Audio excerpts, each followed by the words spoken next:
Well, Tesla and the markets were trying to keep the winning streak going today, but after bouncing around, they finally came to rest with minor losses. And this is surprising to me because Tesla had almost universally good news today from their sales figures in the US and China. They had confirmation that the EU tariff was only going to be, what, 9% instead of 21 or something. It was like a really good day. And then the stock finished, but it only finished down 1. And the market finished down a little. And I hear you're thinking that maybe the market is going to stay kind of meh all week, which is actually what I said on Friday. So you think it'll continue to be kind of until Jackson Hole? Yeah. So here's what I think. No matter what happens at Jackson Hole, I don't think it's actually going to move the markets because whatever's going to happen, Jackson Hole is already baked in. That's my what I believe. I don't think that the market is unknowing of what's going to happen. I think everyone knows what's going to happen. One, we're not going to get a rate cut at Jackson Hole. We know that. Right. We know that he's going to say data dependent. We know he's going to say things are more in line. We can start thinking about it. We still have more data come through. We're going to be data dependent, and it'll be a live meeting. He's going to just play it like that. The doves will see what they see. The hawks will see what they see, and that'll be it. And the market, I think, is in this kind of stagnation mode right now, not in anticipation for him to say something to make it go up or down, but in anticipation for what if he throws a curveball. And I think that's why we're just kind of like wait and see. It's not to see what he says so that then we know which way to go. It's just like, all right, we're gonna hang out here, make sure there's no curveball. Okay, and then we can get back to business as normal. And I would say business as normal right now is essentially we're in a bull market. Like the stock market's in a bull market. I'm not saying the economy's in a bull market, but the stock market's in a bull market. We'll talk about that in a few minutes. Yeah. Both those things can be true at the same time, right? Despite what we may have experienced the last 2 years. Yes. All right. So, and then of course, next week, lots and lots and lots of news coming out next week and the following week. Crazy. So it'll be a very interesting last week of August and first 2 weeks of September. Okay. So, and you think Tesla will also then just kind of meander around during this period, or will we start to kind of build towards 270, or what do you think? So I've been saying this for a little bit. And in fact, I think you also said it on a episode the other day. I forget who you're talking to, but I was at the gym, so I wasn't watching you. I was just hearing you. But I think we had a run up before in anticipation to 8.8. 8.8 got postponed. Stock took a dip down to 190. So I think this is what we see so far is kind of people posturing themselves for 1010.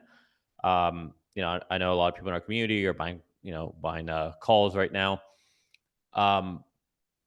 I do think we will. I don't know if we'll get back to 265, 270, but I do think we'll have a little bit of a run up going into 1010.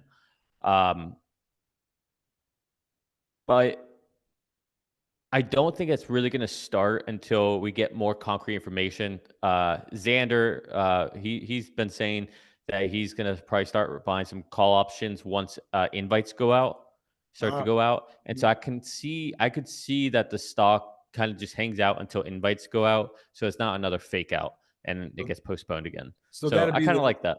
That'll be the 3rd or 4th week of September when the invites will probably go out.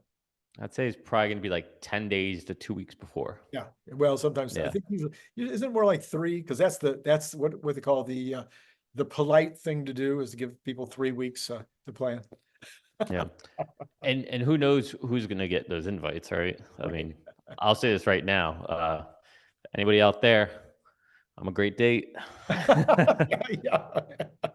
All right. So Waymo announced that they have 100,000 rides a week.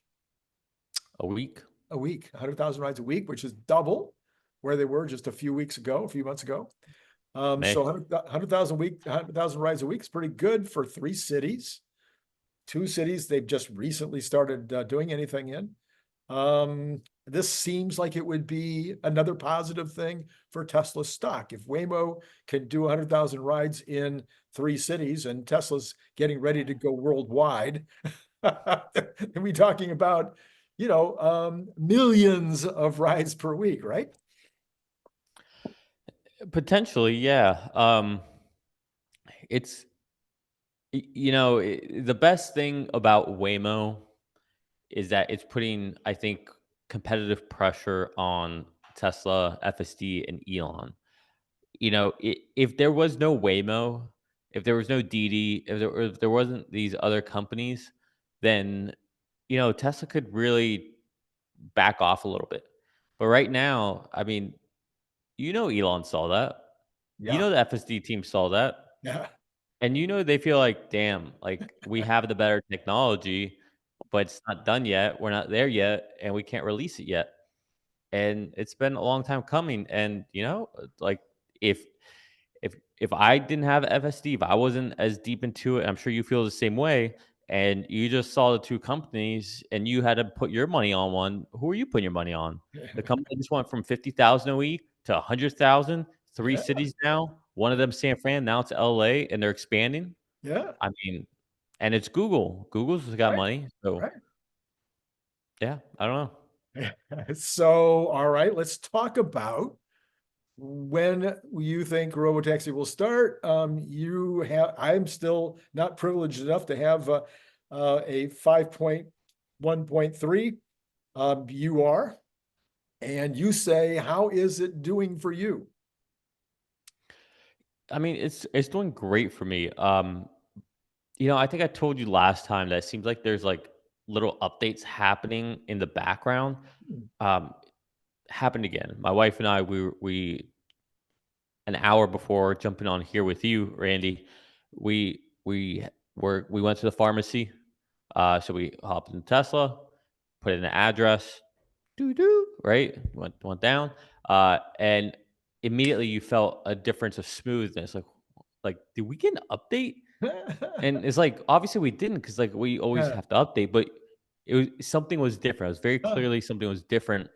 Um, so I don't know what's happening, but they're doing something in the background. I'm convinced it has something to do with map data, that they're making their own maps, but it's it doesn't make mistakes. Like, the only thing that happens will be it'll get stuck somewhere. Like, a lot of times I'll put in an address and I want to pull out of a parking spot. Hmm. Well, if it's too far close to the car in front of us, it needs, I need to back up a little bit. Well, it can't back up yet. So, Yeah, all yeah. right, well, it can't do that. You know, Occasionally still, like, there's a whole like police vehicle or ambulance. Sometimes it seems like it moves over. Sometimes it seems like it Mhm. doesn't. So, Mhm. I think that's the biggest one that I think they need to address. But parking lots, like, that's it. Like, I'm telling you, it does everything. And I know people think I just say this, but it's just getting better and smoother every time. Like, So then, that so didn't answer your question, but yeah, well, I think your conclusion, because we talked about this in the green room, your conclusion is just go ahead and make it a robotaxi, make it a robotaxi now. It's ready. yeah, genuinely, I think that Elon said that he thinks they'll be unsupervised by the end of the year. He didn't promise that, people. He thinks. Um, I I would be shocked if it's not. Like, Okay. I really think it could be now. Uh, they just have to unlock a couple features that they are intentionally not haven't unlocked. But I don't see a world where they're not there. Yeah, I just don't. At least not where I live. Maybe there are unique places, cities, edge cases that I'm just not privy to. yeah. But in the Tampa Bay area, like, there's nowhere it can't go. And so I'm of the opinion, let's go. Release this thing. Let's start learning the things that you can't learn unless you start having a robotaxi network out there. So, Yeah, You that's said fine. something surprising to me because again, I've got 12.3.6, I guess, because we have a hardware 3. You said that that you're currently allowing the product the FSD to go ahead and navigate Costco parking lots, uh, uh, uh, multi-story parking garages, that kind of stuff, and it's doing fine, you said. Correct. Yeah, my wife and I tested out at a parking garage. We're going to a doctor's appointment, right? Hence, we went to the pharmacy today. Yes, yes. Before that, had a good doctor appointment first. And to that doctor appointment, it's like a 7-car parking garage, and Uh-huh. it's not like just a parking garage that does this. It's actually weird. It's like you come in and you do like this S thing all the way up. Oh, So wow. this is the only parking garage I've ever seen like that, right? So like throw that into it, and it navigated all the way to the top floor, no problem, with cars coming. And that like little S part of it, it's tight, Yeah. and it navigated perfectly, no issues. Wow. So yeah, I think it's there. I really do. I haven't had any safety critical disengagements since I don't know when. Like the only time I'll take over Uh-huh. like will be intentional.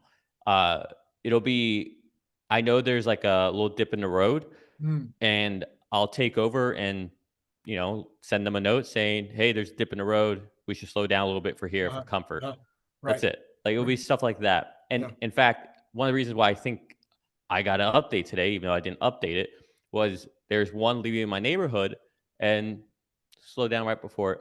Like, all right, like this has to be tying back to the maps, because how does it all of a sudden, for the first time without an update, slow down here? Yeah. Yeah. All I right. don't know. Well, that's a really good update. Well, let's look at another big subject that came out today, which maybe was after the market closed. I'm not sure.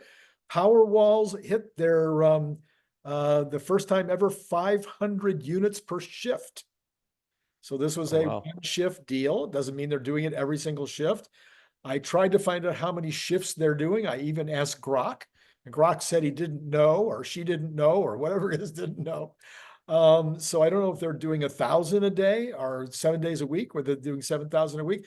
Not sure, but if you assume 5 days a week and 2 shifts a day, it would still be about $2 billion a year worth of power walls.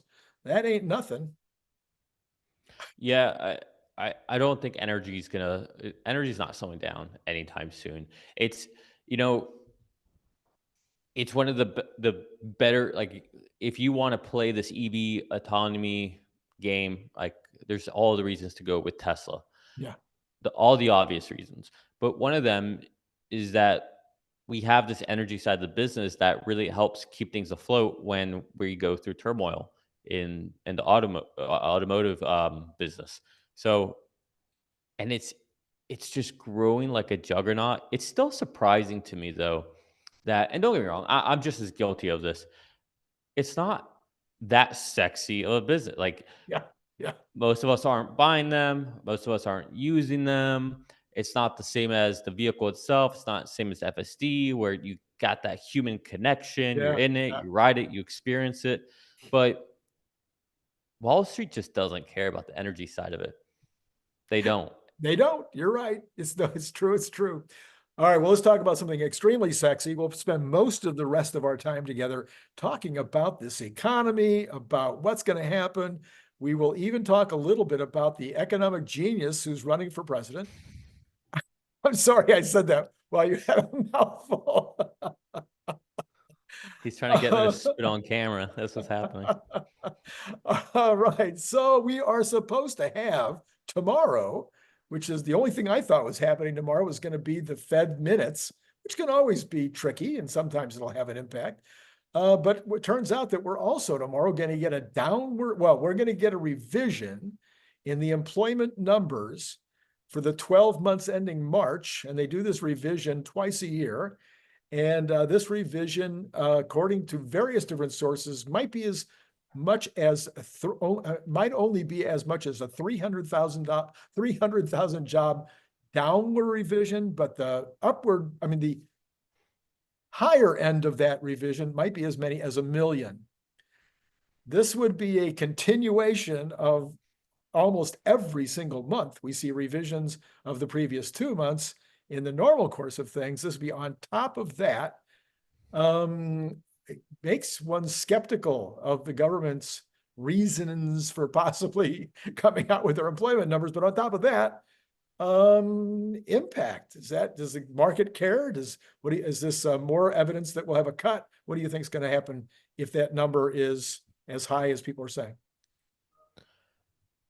Yeah, so I guess 3 different thoughts on that. Yeah, we can start with the cut, the Fed. Whatever we learn tomorrow will not be consequential to whether or not there's a cut. We're going to have a cut. The only way we wouldn't have a cut is if for some reason we saw some crazy inflationary numbers come through. Barring that, nothing's going to stop us from having a cut. Corrections, unemployment being higher than what it was, any of that, none of that stops us from having a cut. It just confirms what we already know. And what do we already know? We're cutting. Okay, so that's nothing burger on that front. As far as the numbers like you said, they do this twice a year. It's normal to have these normalization cycles. Why do they do this? An attempt to be accurate. I kind of think they do it so that all analysts can be right at one point or another. It's great for financial media, TV, right? To have something to talk about, to have debate. Like, honestly, I think that's what it is. In general, as far as the stock market goes, this is a nothing burger. Okay. You know about it. I know about it. Everybody knows about it. It's baked in the market. Okay. The market is efficient. The market has already baked this in one way or another. So if you're hearing about it now, it's too late. You can't do anything about it. So I don't think it'll have an effect. Let's go back to your earlier statement then. If PCE or CPI, both of which happened before the next Fed meeting, well, the CPI is on the first day of the next Fed meeting. If the CPI and the PCE come in and the PPI, if they come in flat, I don't mean flat like zero, meaning flat, same as last month, up to 2.9 for the year, whatever, but they're in the same range, not going down further. In other words, they're not going lower, but rather staying around the same on a year-over-year basis, month-over-month basis, as it has been for the last few months. So we're saying flat, not up, flat. And the labor number comes in on the 6th, and the labor number comes in dropping back down to 3.1 or 3.2 as opposed to 4.1 or 4.2 instead of the 4.3 from last time. Are you still sure we get a cut? Yeah. Okay. We're gonna have a cut. Okay. My feeling is that would put the cut off till the November. Why? Because the Fed is still, they're going to be more concerned about the potential for rekindling inflation than they are about jobs. If the jobs show some evidence of stabilization or even improvement, so then they'd be looking more at the inflation number again, and they say, we don't need to cut, and we can go another, month and a half without destroying this, without worrying that the economy's in the toilet if we're seeing the job numbers improve. The problem is that the job numbers are an extreme lagging indicator. Right. Hence revisions that we'll have over and over again. So you can't use those really as any good indicator. I mean, I'm of the opinion you can't really use any backwards looking numbers as any good indicators. But especially not jobs numbers. I think jobs numbers are essentially like the last ones to really flow through as far as accuracy goes. So I don't think that would stop them. I think if anything, the Fed was kind of gritting their teeth during the yen carry trade. They're gritting their teeth, worried that they might have to do an early cut. I think we got into Monday after that Friday, and they waited until about 10 a.m. and they saw the market was coming back, and they breathed a sigh of relief. That's what I think happened. And so I think September they're going to go ahead and do a cut, even if they really feel like they don't need to. They're going to do it to ease the market that the Fed isn't waiting for something to break to react. And just doing a 25 basis point cut, that's not going to reignite inflation in any way, but it will send a signal that the Fed is watching and they're not just going to wait until something breaks before they make a decision on what to do. Because that's what they did the other way around. Right. They waited until inflation got crazy Right. to decide, oh, okay, maybe we should do something. But before we do that, let's keep printing a lot of money first. So, Okay. so that's So we'll find out. We'll find let's out real go, soon. let's go a little deeper. From Yahoo, more Americans are looking for jobs and unemployment worries are at the highest level in a decade, according to a new survey released by the Federal Reserve Bank of New York yesterday. According to the New York Fed, the average expected likelihood of becoming unemployed in the next 4 months reached 4.4% in July, the highest in the survey's 10-year history. And that compared to 3.9% a year ago. The expected likelihood of moving to a new employer also increased, rising to 11.6 last month from 10.6 last seen in July of 2023.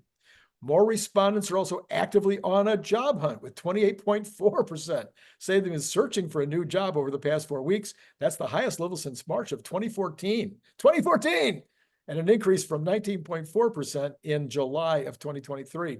The survey, which also noted decreased satisfactions with wage compensation, non-wage benefits, and promotion opportunities at respondents' current jobs, comes as the Federal Reserve weighs their decision, of course, coming up. Leading the witness. Leading the witness. All right. So I'm going to ask you specifically, what are you hearing in your industry? Because you commonly have a little bit of an ear to the ground about whether people are thinking about leaving, whether they're thinking their job's, in trouble, whether they are being laid off. What's happening in your biz? Yeah, well, let me first explain my leading the witness. Okay. So this was released by the New York Fed, right? Well, if I'm the Fed and I want a reason to cut rates, Yeah.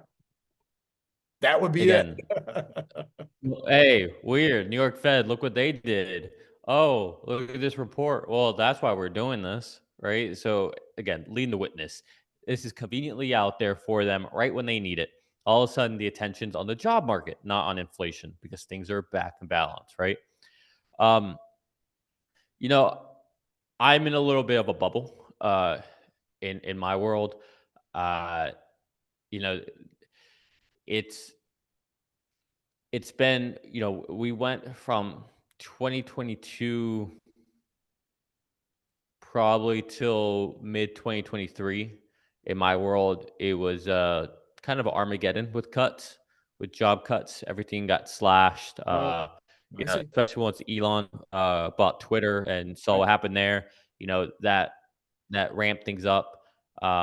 Just everywhere, right? Everybody saw that there's a lot of inefficiencies and people weren't spending as much money and things were getting more expensive. And so, companies, got really lean and they did.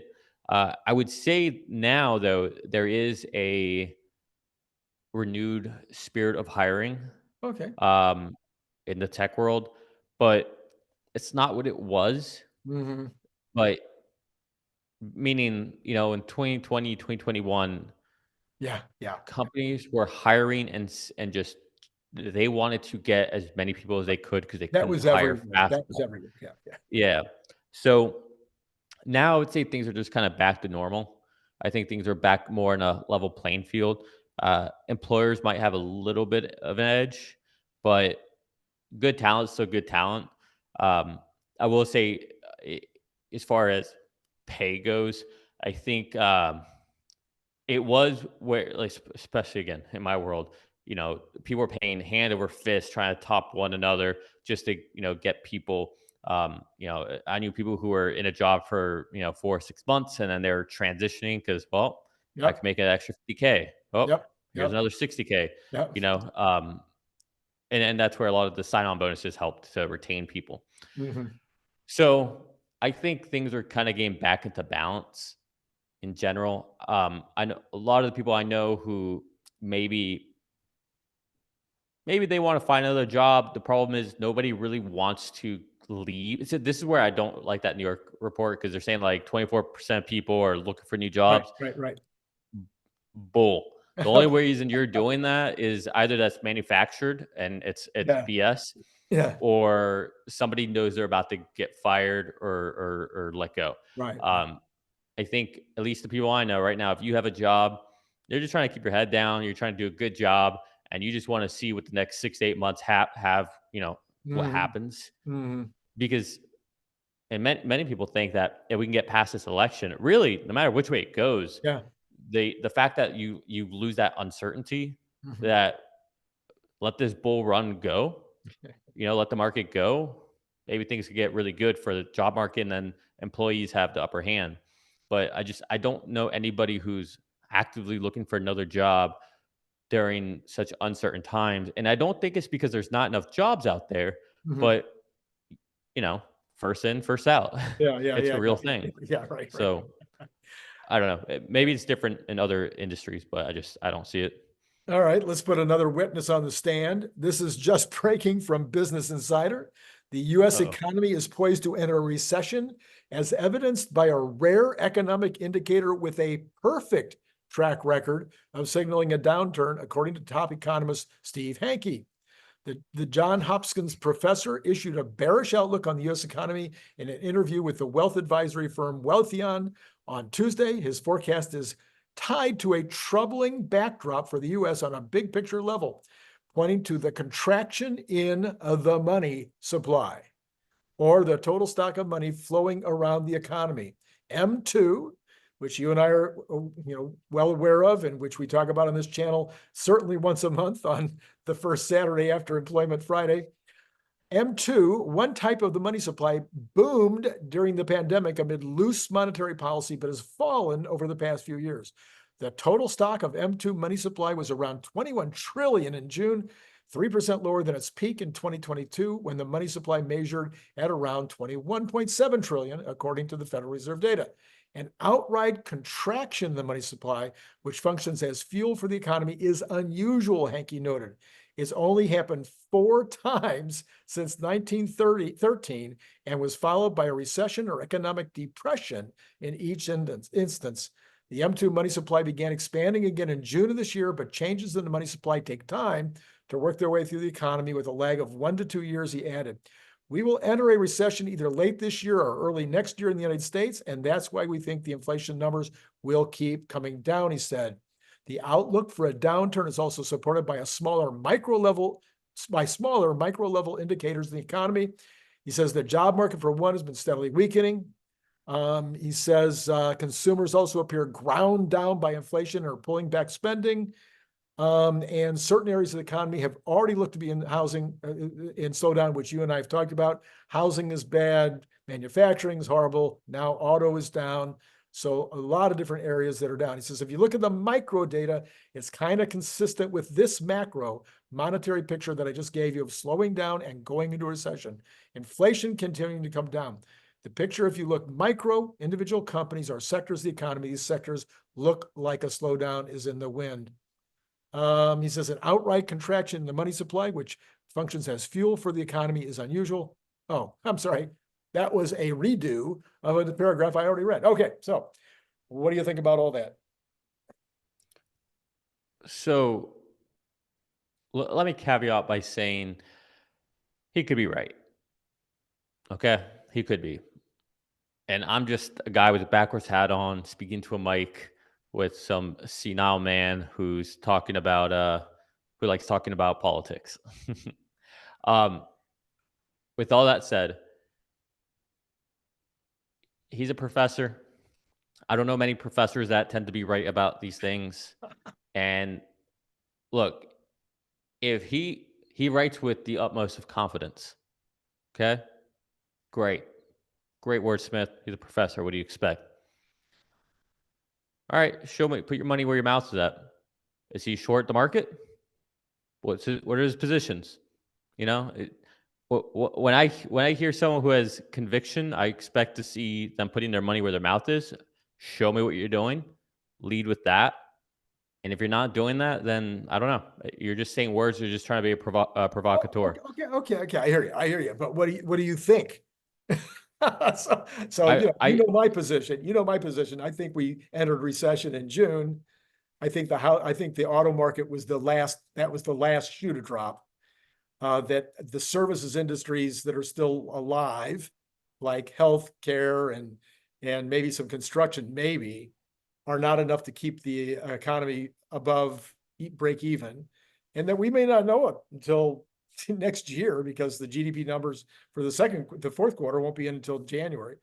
But I think we entered in June. I think we'll be in for 6 to 9 months, and then, like you say, next year will be great. But do you think we are either very close to or in recession as of now? so I think I'm going to speak out both sides of my mouth here. I Okay. think we're not in a recession, and we will not go into a recession if you allow me to break the rules. I think whenever we had our not technical recession Right, is right. when we went into a recession. And I think we've been into that ever since. And I think we're coming out of it. Oh, I see. That's my unfiltered thought. But if you're going to tell me that wasn't a recession because some Right. overlords tell us it's not, okay, fine. Then I don't think we're going to go into a recession because then we never were in a recession. And I think we're just going to go into a nice soft landing that will be a little bumpy. But I think like I don't see it. Like if what if what I'm actually saying is correct and we've been in a recession since then and we're coming out of it now, then things are just going to look good moving forward. It'll be rocky. We got lots of drama going on. We got 2 wars, maybe 3 wars. We got election, lots of things happening, very heightened political climate.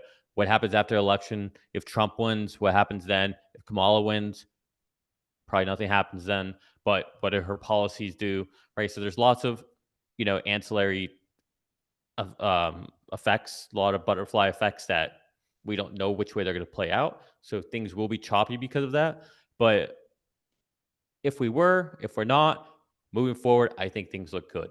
Either way, there's nothing we can do about it as far as the markets go, right? That's the truth of it. Yeah, And there's nothing we can do. If you're invested in Tesla, look, if we are in a recession, coming out of a recession, it really doesn't matter because these next 2 quarters are going to be brilliant for us. right. We're going to have 10-10, and then you don't know what other surprises we have towards the end of the year. We might get unsupervised by the end of the year, like Elon's saying. So, as far as a Tesla investor, you're really in a really good 6 months coming up. Yeah, yeah. I think we can 100% agree on that one. So I might get agreement with you on this next part, which for those of you who are just don't want to hear the politics, but on this channel, the things I'm going to be talking about impact the economy, potentially impact Tesla, and potentially impact your own, ability to make a living. So I want to talk about these 4 things. I bet you already know what I'm going to talk about, huh? Let's see. What do you think about 25% tax on unrealized earnings? What do you think about 44% tax on corporate earnings? What do you think about 28%, a 33% increase in the tax on what did I just say? That's on corporate earnings. I'm sorry, 44% tax on dividends. And what do you think about the U.S. government getting in there and starting to manipulate margins and prices based on what they consider to be gouging? Did any of those seem brilliant to you? No, not my cup of tea. Not my flavor. Honestly, I think that in general, she is losing the race for herself. These are extremely unpopular ideas and opinions. Even if you are a Democrat, these are very unpopular ideas. I think a lot of Democrats are worried about our spending, our debt, our deficit, and all this is doing is piling onto it. And the only way to get out of it is through growth. Is the only way. And these ideas would stifle growth. They put handcuffs on companies. They are anti-growth, anti-capitalism, anti-entrepreneur. It's it reeks of somebody who doesn't understand what entrepreneurs need for their companies. You know, it's this we've had it's this like mantra of millionaire bad, billionaire bad in this country that we've had for the last, I don't know, 10 to 20 years, where last I checked, everybody out there is aspiring to be a You- millionaire. Everybody out there wants to be rich. Everybody out there wants to be wealthy. Everybody out there wants to have a nice house, wants to have a really cool car, wants to go and travel where they want to go to. If they could, fly first class. Last I checked, that's what everybody wants. Including Bernie And there's Sanders and what's her name, AOC, AOC, yeah. and and Elizabeth Warren. Yeah. I mean, Elizabeth Warren has a couple of houses, I think at least, and Bernie Sanders has three. I mean, come on now. Yeah. So and you know, it's also kind of crazy to me because why would listen, even if that is the right thing to do and these companies, you know, I'm not saying that everybody's always on the up and up. There are bad actors out there. They're always going to be. But I don't think that's the norm. But even so, do you really think the government is the pinnacle of goodness and where we should like really give them our trust? Like I don't know when this happened. Like the Democratic Party was never the party to just blindly trust the government. Like I Yeah. don't know where that came from. They even trust Uh, pharmaceutical companies now. yeah, it's weird. You know, it's like yeah, I don't know. None of it makes sense to me. It's bizarro world here. Yeah. Yeah. So, I mean, But even, I actually don't. So sorry to interrupt you. okay. I don't actually think a lot of Democrats do though. Like I think that's a facade that's being put out there from a campaign perspective. And I think the best way to think about it, forget about Trump, forget about Kamala, Mhm. zoom out. Don't think of your politics in via an individual. Think of it from a worldview. From a worldview, what are the best chess moves to have the best society world we could have for the next 20 years? Does it make sense to make our companies the enemies? Does it make sense to make our country the place where entrepreneurs don't want to come? Does it make sense to just allow anybody and everybody into our country? Does it make sense not to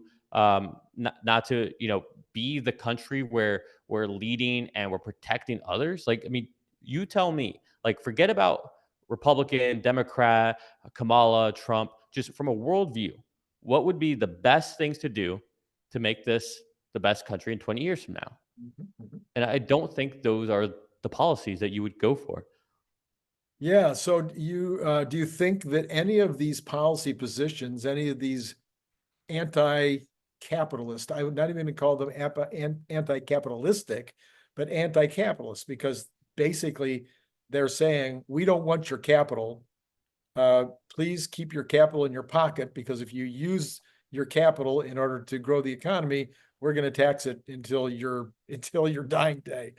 So do you believe any of these will impact the markets, or do you think that the markets will say, this is just nonsense that'll never get through Congress? I think the market's more rational. Um, Look, these things won't get through. These are things that people are saying to get votes, to get, and apparently they think that that's what most people want. It won't happen. Like it just won't. Look, it's all a corrupt system. I, I hate to be that person. It just sounds like a conspiracy theorist here, but these politicians go in broke, they come out filthy rich.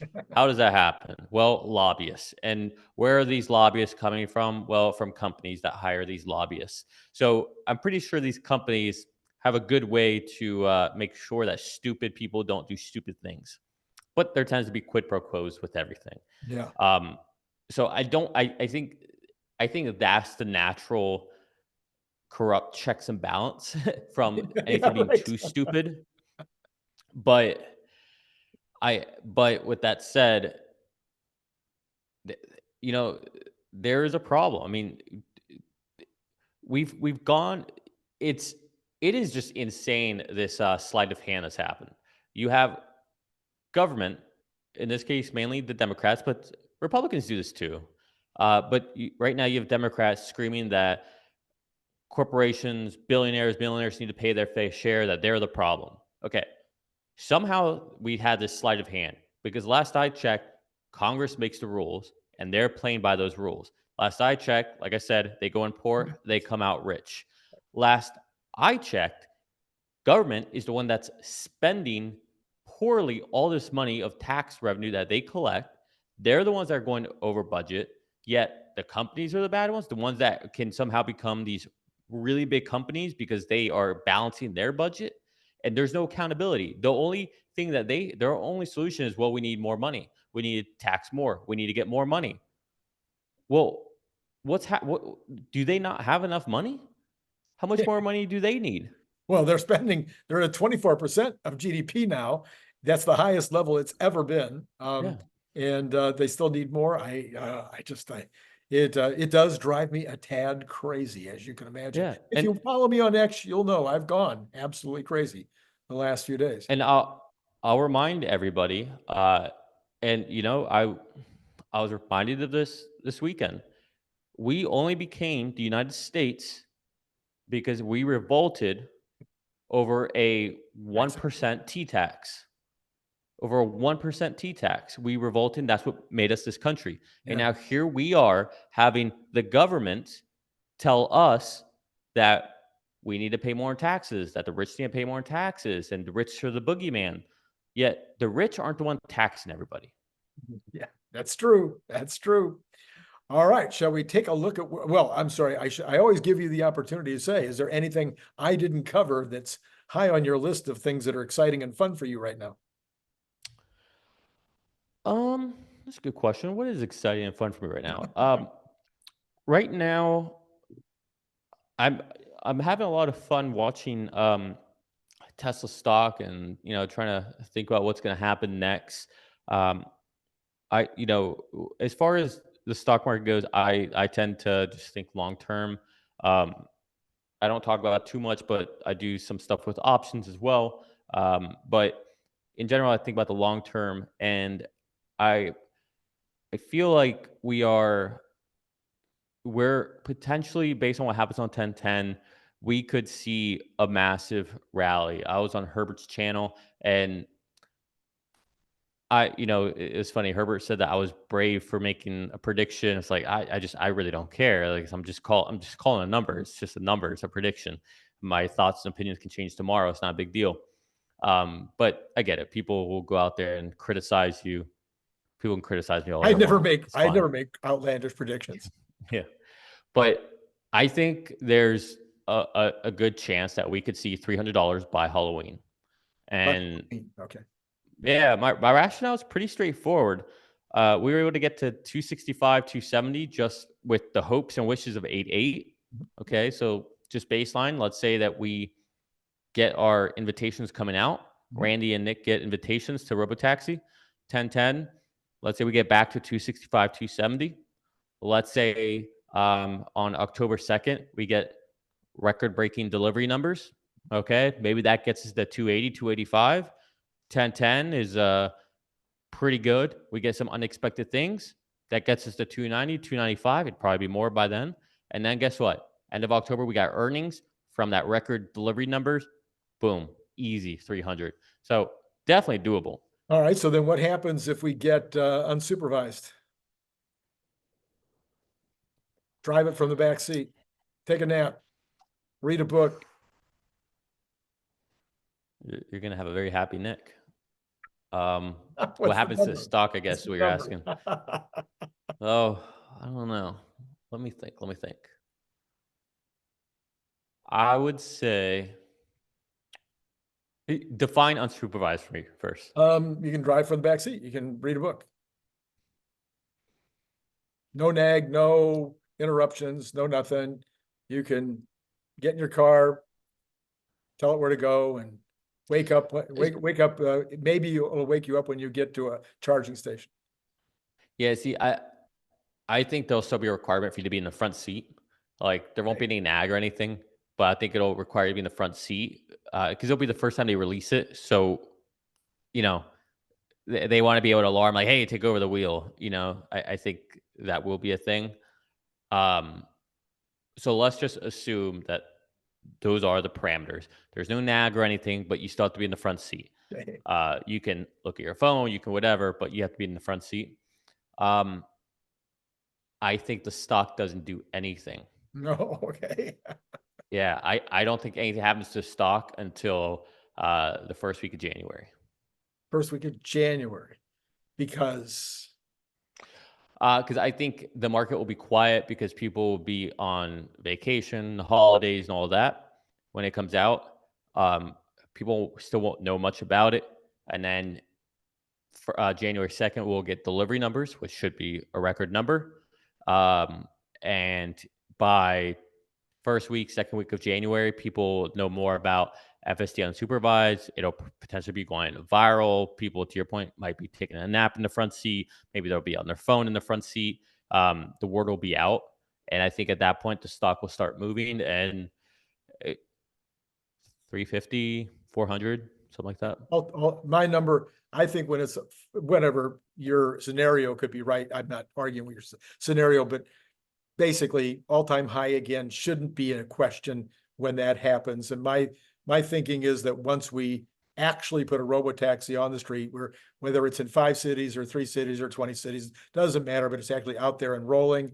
And maybe it takes 2 weeks of some data coming in, a little bit of data, knowing that it's not going to flop in the first 2 weeks. But at some point, 700 is my number. So Oh, I could easily see that. The day that Tesla actually opens up their robotaxi network, yeah, doesn't even need to be an actual robotaxi, just needs to be, yeah, no, a Model yeah, Y, yeah, whatever. right, Yeah. And to your point, and they start taking rides. right. Yeah, I think we see. I don't think it happens overnight, but I think you see like 350, 370, Yeah, 380, 395, 410. Like I think it'll be like that. yeah, Like yeah, yeah. week by week, it'll be like an extra Remember, yeah, $15, extra it's 20. not, it's unlikely to go up 100 points in a day, but Yeah.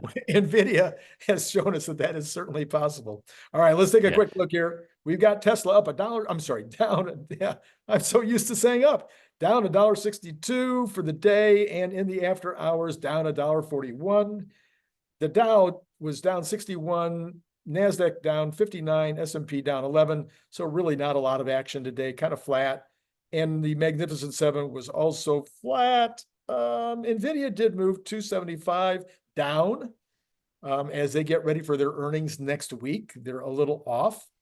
And the Cathie Woods were mixed as they could be, but very, very narrowly mixed, with the exception of Square, which went down, and PayPal up by $2.50. So I don't know what was going on with those two.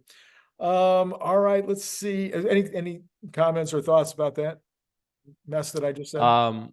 No, but random one for you here. Random, okay. Costco. I think Costco goes to all-time highs soon. When do they report? Or did they? August or Oh, September wow. Okay. 30th, something like that. Okay. September End of September. 26th. Well, Costco's got to be doing great during these times. They've got it covered on all the different levels. Um, yeah, I'm a big Costco fan. All right, let me see here. I'm trying to do 2 things at the same time. We have the bonds. Okay, here we go. Bonds continuing to fall in the pre-market, down 1.9 basis points on the 10-year to 3.799. The 2-year also down 1.7 basis points, but continuing to be way spread out again, like 17 basis points compared to the 10-year. And the 2-month is actually up. And I don't know what to make of the 2-month. I'm really beginning to wonder why there aren't headlines or articles talking about this. It is now at 150 basis points again, and it just seems to get wider and wider. And it's really, really crazy. My best thought would be that the Randy rule should be applying here, that at some point, this 2-month is going to be the deal of a century. That's Could not be. investment advice. You gotta put your money where your mouth is, Randy, or it means I nothing. should. I really should. I'm usually way early on these things. All right, we got oil. Wow, unchanged, completely unchanged. Is that even possible? I'm just gonna read thing. According to this, it says that oil is unchanged. Both Brent and Texas are unchanged in the pre-market. But at 74 and 77, they got whacked. So I don't think it That's goes much good. lower. I don't think it goes much That's lower. I think we're getting way down close to where as low as it can get. That's just me. Natural gas, which went crazy up the last 2 days, is actually off a little in the pre-market. It's still sitting at $2.19. Gold all-time high today, 25.52. I think that's probably the all-time high right now, maybe. 25.52. Silver down a little bit in the pre-market, down 0.05, and copper down 0.13. Silver trying to get over 30 again, and copper kind of sitting in the middle of its range. Not really much action there. You you know who sells a lot of gold, right? Costco. Yeah, they move a lot of gold. They move as fast as it comes in. They get one order a month. As fast as it comes in, it's gone. Yeah. Yeah. Dollar continues up against the yen and down against the euro, but not by any significant amount. And Bitcoin still under 60, 59 and change.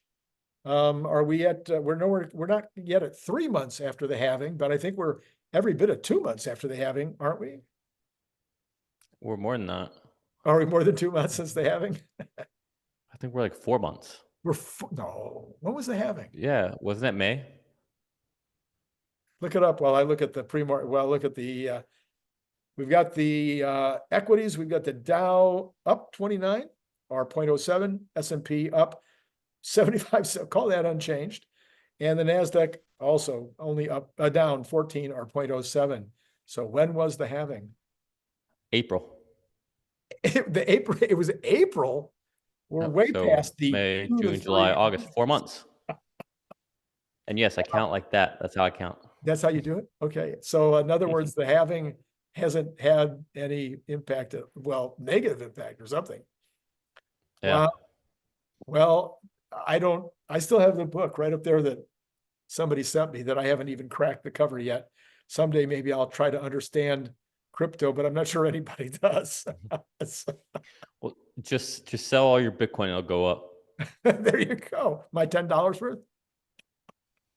That's right. Okay. I think that's a good idea. Last thoughts, last questions, last chance. Well, I told you what I think is going to happen the rest of the week as far as the stock market goes. What's your sentiment? Do you think Jackson Hole matters? I said I thought it'd be flat. I don't think it matters at the end. I don't think the Jackson Hole thing matters. But I do think next week we will probably be back to this like we were last week, because there's so much stuff, including Nvidia on Wednesday, but you got the jobs ADP on Wednesday and jobs on Friday. And I mean, no, I'm sorry, that's incorrect. That is the following week. Next week, you got the PCE and the lots of other things. I mean, just lists and lists of things in the last week of the month there. So I think it'll be And very crazy next week.